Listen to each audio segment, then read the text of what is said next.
As a photographer, I'm quite a broad photographer. My subject matters, so I'm very much focused on personal work and sort of long-term projects.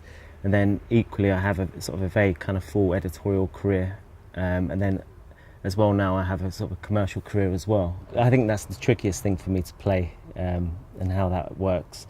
Sort of keeping the consistency of the style through my work and seeing how that kind of all kind of comes together. I think typically I have a colour palette, and I think that's one of the distinctive things of my work is the colour. I shoot both analogue and digital, so then everything gets digitalised at some point, so it does go through Photoshop and post-production, which is where I then put my colour into it. So typically I have muted tones and a softness, not too much contrast, and there can even be a certain flatness across the work.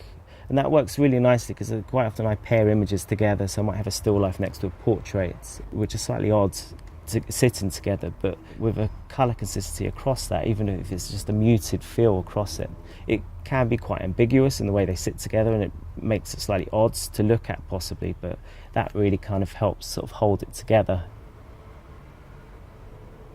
I'm half Bolivian, so I have a vested interest in all things Bolivian, and I support Bolivia as much as possible with my work. For me, it's an untapped resource of stories. I work very closely with a writer in Bolivia, and we're always talking about new ideas or things he's come across. Google Alerts is a brilliant thing for me.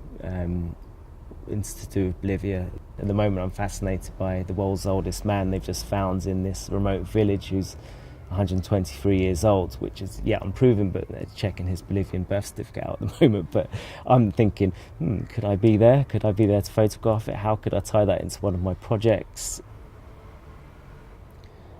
Ultimately, personal work is most important to me. I love doing commercial work just as much. It's a completely different mindset. It's very much about collaboration, sort of problem solving, managing people's expectations, bringing the brief into what the client wants.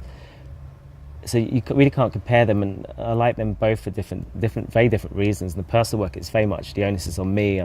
It's my project, and even though I might be collaborating with a writer, but ultimately no one's going to tell me how to take a picture, or no one's going to give me direction. I have to. I struggle a lot with that. You have to kind of have these internal battles with yourself, especially if it's a story and it has a certain narrative, and you need to tell that, and you need to always question yourself and why you're taking this picture and how that fits into the other work you've been taking, especially if it happens over a year or a couple of years. And whereas a commercial brief is a lot more immediate. Everything culminates very quickly. There's a lot of research, preparation, and then it happens, and it's gone very quickly again. So you have this kind of coming and going very fast. Whereas a personal project could take several years to sort of complete. I think most of my ideas are sort of born from sort of the curiosity of life, everyday life. Sort of hunger for knowledge is really important to me. And it seems like a really obvious answer, but like that, just the everydayness of seeing and reading and looking and picking up snippets. And my iPhoto is full of completely mismatched pictures which all fit into an inspiration folder of sorts. And I might have seen something, snapped it, chucked it away for a couple of years into my iPhoto folder, and then it comes out again at some point. Or I might have written down a note and saved it on my computer somewhere and just gone over that again. And somehow these ideas, the snippets, have a way of kind of resurfacing at some points. And going back to sort of the Google Alerts, every morning I wake up to a set of news stories and fresh inspiration from South America, which somehow eventually kind of filter into maybe a project. As a lot of my work is so broad in terms of subject matter, I think a lot of my influences come from every day as well.